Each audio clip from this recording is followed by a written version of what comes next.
Definitely ഇന്ന് ഈ പെൺകുട്ടികൾ ധൈര്യത്തോടെ വന്ന ഇങ്ങനത്തെ ഓരോ കാര്യങ്ങൾ ആക്യൂസേഷൻസ് ആണ് ഇപ്പോൾ ചിലത് FIR ആയി മാറിയിരിക്കുന്നു. പറയും എനിക്ക് ഭയങ്കര സന്തോഷമാണ് തോന്നുന്നത്. ഒരു സ്ത്രീ എന്ന നിലയ്ക്ക് I am very proud of our women today because ആ മാറ്റം ഞാൻ കാണുകയാണ്. 10-20 വർഷം മുമ്പ് തുറന്നു പറഞ്ഞ പെൺകുട്ടികളെ ധിക്കാരികളും അഹങ്കാരികളും പിഴച്ചവളും വേശ്യകളും എന്നൊക്കെ വിളിച്ച ആ സമൂഹത്തിൽ തന്നെയാണ് ഈ മാറ്റം വരുന്നത്.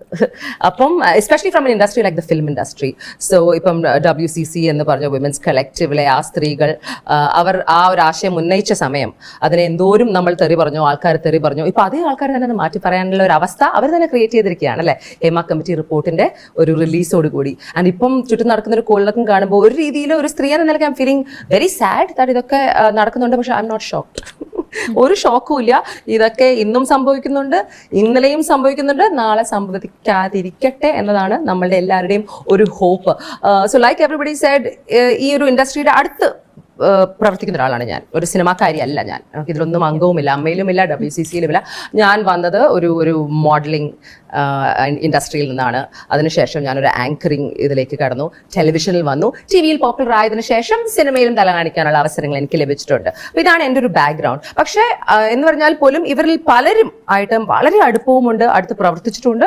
മോസ്റ്റ്ലി എൻ്റെ വർക്ക് എൻവയൺമെന്റ്സിൽ. അപ്പോൾ വർക്ക് കഴിയുമ്പോൾ നമ്മൾ താമസിക്കുന്ന സ്ഥലത്ത് ചിലപ്പോൾ ഡിന്നറൊക്കെ ഒരുമിച്ച് കഴിക്കും, സംസാരിക്കും, വർക്കിന്റെ ഭാഗമായിട്ട് നമ്മൾ ഇന്ററാക്ട് ചെയ്യും. So I know most of them. ഇപ്പം നമ്മൾ മീഡിയയിൽ നിറഞ്ഞിരിക്കുന്ന എല്ലാവരെയും എനിക്ക് കഴിഞ്ഞൊരു 10-20 വർഷമായി പരിചയമുണ്ടെന്ന് എനിക്ക് ഓപ്പൺലി പറയാം. എല്ലാവരും അടുത്ത സുഹൃത്തുക്കളുമാണ്. അടുത്ത സുഹൃത്ത് പറയാൻ പറ്റില്ല, എല്ലാവരും സുഹൃത്തുക്കളുമാണ്.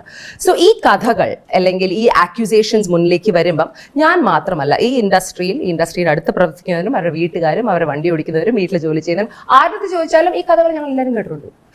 എന്ന് പറഞ്ഞാൽ ഇവരുടെ പേഴ്സണൽ ഇൻസിഡൻസ് അല്ല, പക്ഷെ ഇവരെ കുറിച്ച് മാത്രമല്ല എല്ലാവരെ കുറിച്ചും കേട്ടിട്ടുണ്ട്. പക്ഷെ അത് പറയുമ്പോൾ എന്നെ കുറിച്ചും പറഞ്ഞു കേട്ടിട്ടുണ്ടോ? ഒരു പെണ്ണ് എവിടെ ഉണ്ടോ ആ പെണ്ണിനെ കുറിച്ച് ആൾക്കാർ കാര്യങ്ങൾ പറഞ്ഞിട്ടുണ്ടാവും. അതുപോലെ തന്നെ ആണുങ്ങൾ ആ പെണ്ണിനെ ചെയ്തു, സെക്ഷുവൽ കാര്യം മാത്രമാണ് നമ്മൾ സംസാരിക്കുന്നത്. ഹേമ കമ്മിറ്റി റിപ്പോർട്ട് എന്ന് പറയുന്നത് സെക്സിനെ കുറിച്ച് മാത്രമല്ല സംസാരിക്കുന്നത്. അത് നമുക്ക് കിടക്കാം. I hope you have time to get into that. But because media ഏറ്റവും കൂടുതൽ കവർ ചെയ്യുന്ന ഈ ഒരു ആസ്പെക്ട് ആയതുകൊണ്ട് ഇത് ഇൻഡസ്ട്രിയിൽ നടക്കുന്നതിൽ ഇതിനെ കുറിച്ച് എനിക്ക് അറിയില്ല എന്നൊക്കെ പറയുന്ന ആൾക്കാരെന്നാണ് പറയുന്നത്. I can very honestly tell you they're lying because ഇൻഡസ്ട്രിയിൽ തൊട്ടടുത്ത് മാത്രം നിൽക്കുന്ന ഞാൻ കേട്ട കഥകളാണ്. ഗോസിപ്പ് എന്നാണല്ലോ നമ്മൾ പറയുന്നത്. ഈ അടുത്ത് ഞാൻ നേരിട്ട് ഇന്റർവ്യൂ കാണുമായിരുന്നു. ഗോസിപ്പിന്റെ ഒരു റിയാലിറ്റിയാണ് ഇപ്പോൾ മാറിക്കൊണ്ടിരിക്കുകയാണ്. All that gossip is becoming A reality ഈ റിപ്പോർട്ടിലൂടെ, റൈറ്റ്? സോ അത് പക്ഷെ ഇത് പ്രോബ്ലം എവിടെയാണെന്ന് അറിയാം. ഇത് പ്രൂവ് ചെയ്യാൻ നമുക്ക് ആർക്കും പറ്റില്ല. ഞാൻ കേട്ട കഥകൾ മാത്രമായിട്ട് എനിക്ക് കേൾക്കാൻ പറ്റും. ബിക്കോസ് എന്നെ കുറിച്ചുള്ള കഥകൾ പുറത്തുണ്ട്.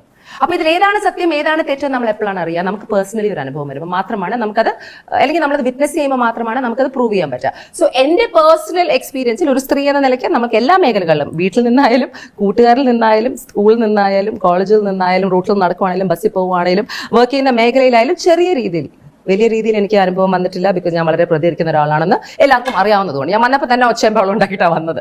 ബിക്കോസ് അപ്പൊ തന്നെ മുഖത്ത് നോക്കി പറയാം അനുഭവം. പക്ഷെ ഉണ്ടായിട്ടുണ്ട്, എനിക്ക് വരെ ഉണ്ട്. സിനിമയിൽ എനിക്ക് ഉണ്ടായിട്ടില്ല, ഞാൻ കണ്ടിട്ടുണ്ട്. എന്ന് പറഞ്ഞാൽ കണ്ടിട്ടുണ്ട് എന്ന് പറയുമ്പോഴും ഞാൻ നെയിംസ് എടുക്കുന്നില്ല. Because I don't have proof for anything. നമ്മൾക്ക് ഇതൊക്കെ മൈൻഡ് ചെയ്ത് കിടക്കാണ്. So couple of experiences that I have had, I can tell you. Nothing sexual. പക്ഷേ എനിക്കല്ല. ഞാനൊരു ഫിലിമിന്റെ സെറ്റിൽ വർക്ക് ചെയ്യായിരുന്നു. അപ്പൊ അവിടെ ആ ഒരു ഇതില് ഒരു കുട്ടിയുണ്ട്. ഇത് കഥകൾ മാത്രമാണ്. അതാണ് എനിക്ക് I don't want to spread and add to the stories, you know. അവിടെ ഒരു അമ്മയും മോളും ഉണ്ടായിരുന്നു. അവരൊറ്റയ്ക്കാണ് ഷൂട്ടിൽ വന്നത്. ആ ഡയറക്ടറും ഈ അമ്മയുമായിട്ട് എന്തൊക്കെയോ ഉണ്ട്. എന്റെ സെറ്റ് മുഴുവൻ പാട്ടാണ്. ഞാൻ താമസിക്കുന്നത് വേറെ അടുത്താണ്. അപ്പം അങ്ങനത്തെ കഥകൾ എപ്പോഴും വന്നുകൊണ്ടിരിക്കുകയാണ്. എല്ലാ സെറ്റിലും ഇങ്ങനത്തെ ആരെങ്കിലും ഒക്കെ ഉണ്ടാവും. നമ്മൾ കേട്ടുകൊണ്ടിരിക്കുന്നതാണ് ഞാൻ കേട്ടിരിക്കുന്നത്. പക്ഷെ ഞാൻ നേരിട്ട് എനിക്ക് ഏറ്റവും ക്ലോസസ്റ്റ് അനുഭവം എന്ന് പറഞ്ഞാൽ ഒരു അമ്മയും മോളുമാണ്. അതിനിടയിൽ അമ്മ വീട്ടിൽ പോയി മോള് ഡയറക്ടറിന്റെ കൂടെ തന്നെ ഒരു റൂമിൽ താമസിക്കുന്നു. 8-10 വയസ്സുള്ള മോളെ ഉള്ളത്. അയാൾ നോക്കുകയാണോ? അതൊക്കെ it shouldn't be allowed. It shouldn't be even allowed. So ഇതൊക്കെ ഞാൻ എങ്ങനെ അതിൽ പ്രതികരിക്കും? അപ്പൊ it's a very uncomfortable industry. It's a very uncomfortable industry. And അതിൽ എൻ്റെ ഏറ്റവും ഫസ്റ്റ് മെമ്മറി ഞാൻ പറയാം. ഐ തിങ്ക് ഐ വാസ് 15 വയസ്സ് 14 വയസ്സ് മോഡലിംഗ് ഒക്കെ തുടങ്ങിയ ഒരു സമയം. ആ സമയം മോഡലിംഗ് ചെയ്താൽ തന്നെ നമുക്ക് ഇങ്ങനെ സിനിമയിൽ അഭിനയിക്കാനുള്ള ഓപ്പർച്യൂണിറ്റി എന്ന് പറഞ്ഞാൽ എവിടെയെങ്കിലും ഒക്കെ വരും. അതെന്താണെന്ന് എനിക്ക് അറിയില്ല, അത് വരും. അപ്പൊ ആ സമയത്ത് എന്റെ അപ്പനും എന്റെ അമ്മയും കൂടെ എന്നെ കൊണ്ടുപോവാണ് ഒരു ഡയറക്ടർ, വെരി ഫേമസ് ഡയറക്ടറിനെ കാണിക്കാൻ. ആ റൂമിൽ കയറുമ്പോൾ കുറെ ആണുങ്ങൾ, lot of men, very famous director. Okay, hotel റൂംസിലാണ് നമ്മൾ ഓഡിഷൻ എന്നൊക്കെ പറഞ്ഞ് പോകുന്നത്. അത് തന്നെ തെറ്റല്ലേ? ഇന്നും അത് തന്നെ. വർഷമായി ഞാനിത് പറയുന്നത് 1998 കാര്യമാണ്. 98, 97. അതിന് മുമ്പ് ഇത് തന്നെയാണ്. ഹോട്ടൽ റൂംസിലാണ് ആൾക്കാർ മീറ്റിംഗ് നടത്തുന്നത്. That should not happen. Why is it happen? അപ്പൊ എനിക്ക് ഇതൊക്കെയാണ് കലി വരുന്ന കാര്യങ്ങൾ. ഇത്രയും വർഷത്തിന് ശേഷം ഓഡിഷൻ എന്ന് പറഞ്ഞാൽ, മീറ്റിംഗ് എന്ന് പറഞ്ഞാൽ, ഹോട്ടൽ റൂംസിലേക്കല്ല എല്ലാവരും വിളിക്കുന്നത്. Why are you going to hotel to do a meeting? അത് അന്ന് നമുക്ക് അറിവില്ലായ്മ ഉണ്ടായിരുന്നു. അദ്ദേഹം എൻ്റെ അടുത്ത് പറഞ്ഞു, ഈ കുട്ടി സിനിമയ്ക്കുള്ള കുട്ടിയല്ല എന്ന് പറഞ്ഞു. എനിക്ക് തോന്നുന്നു എന്റെ സ്വഭാവം അദ്ദേഹത്തിന് മനസ്സിലായി തോന്നുന്നു. എല്ലാം വിളിച്ചു എനിക്കറിയത്തില്ല. It's very famous. ആൻഡ് അദ്ദേഹത്തിന്റെ വാക്ക് ഒരിക്കലും മറക്കില്ല. He told me you don't belong in this film industry.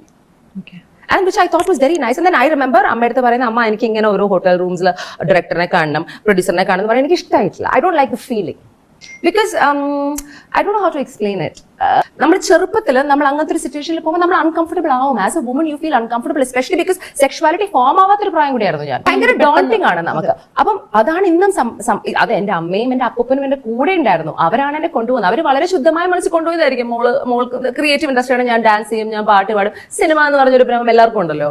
എന്നിട്ട് അത് അന്നേ ഞാൻ അൺകംഫർട്ടബിൾ ആയിരുന്നു എന്ന് എനിക്ക് മനസ്സിലായി. പിന്നെ ഞാൻ ഞാൻ 1-2 ഓഡിഷൻ ചെയ്തിട്ടില്ല. ഫസ്റ്റ് മീറ്റിംഗ് ചെയ്തിട്ടുണ്ട്. ഒന്ന് റെയിൽവേ സ്റ്റേഷനിലായിരുന്നു, ഒന്ന് ഞാൻ ഡാൻസിന്റെ മേക്കപ്പ് ഇട്ട് നടന്ന നമ്മുടെ ഇൻഡോർ സ്റ്റേഡിയം മാതൃഭൂമി കലോത്സവത്തിന്റെ പുറത്ത് നമുക്കറിയാവുന്ന ഫേമസ് ഡയറക്ടേഴ്സാണ് എല്ലാവരും. ഒന്നിലും ഞാൻ അഭിനയിച്ചിട്ടില്ല, എന്നെ വിളിച്ചിട്ടില്ല. സത്യം പറയണല്ലോ, അതിലാകെ ഒഫീഷ്യലി ഫോർമൽ ആയിട്ട് മര്യാദയ്ക്ക് നടന്ന ഒരു ഓഡിഷൻ മിസ് കേരള ആയ സമയത്ത് ഒരു പ്രാവശ്യം ഈ ക്യാമറാസും സെറ്റപ്പ് ഒക്കെ ചെയ്ത ഓഡിഷൻ ഫോമാറ്റിൽ ഒരു പ്രാവശ്യം മാത്രമാണ് അന്ന് നടന്നത്. അതിനുശേഷം എനിക്ക് അതിന്റെ ഫോമാറ്റ് വളരെ അൺകംഫർട്ടബിൾ ആയി തോന്നി. മാത്രമല്ല ഞാനൊരു വീക്കർ സ്പോട്ടിലാണെന്ന് എനിക്ക് മനസ്സിലായി.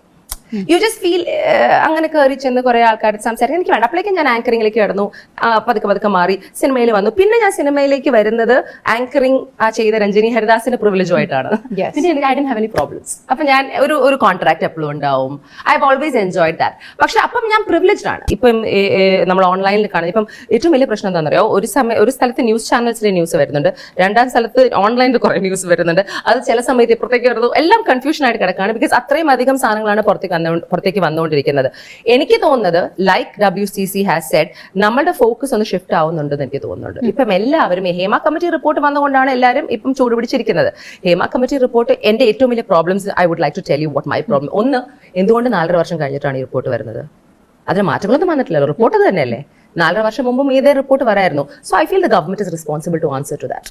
അതിനൊരു ഉത്തരം നിങ്ങൾ ഗവൺമെന്റ് ഓഫീഷ്യൽ അടുത്ത് ചോദിക്കണം. എന്താ ചോദിക്കാത്തത് എനിക്ക് മനസ്സിലാവുന്നില്ല. അതിന് പകരം എല്ലാവരും ആരെ അബ്യൂസ് ചെയ്തു, ആരെ തൊട്ടു, ആരെ പീഡിപ്പിച്ചു, അത് കണ്ടുപിടിക്കാൻ നടക്കുകയാണ്. ഇമ്പോർട്ടന്റ് ആണ്, അതും ഒരു സൈഡിൽ കൂടെ നടന്നോട്ടെ, നടക്കരുതെന്ന് ഞാൻ പറയണ്ട. ബിക്കോസ് ഈ ഒരു സമയത്ത് ആൾക്കാർ പ്രതികരിച്ചാൽ മാത്രമേ ഒരു മാറ്റം ഉണ്ടാവും. Okay, that is fine. My main problem, one is that. Number 2, systematic ആയിട്ടുള്ള ചേഞ്ചസിനെ കുറിച്ച് എന്താ സംസാരിക്കാതെ? വളരെ സിമ്പിൾ ആയിട്ടുള്ള ചേഞ്ചസ് അല്ലേ?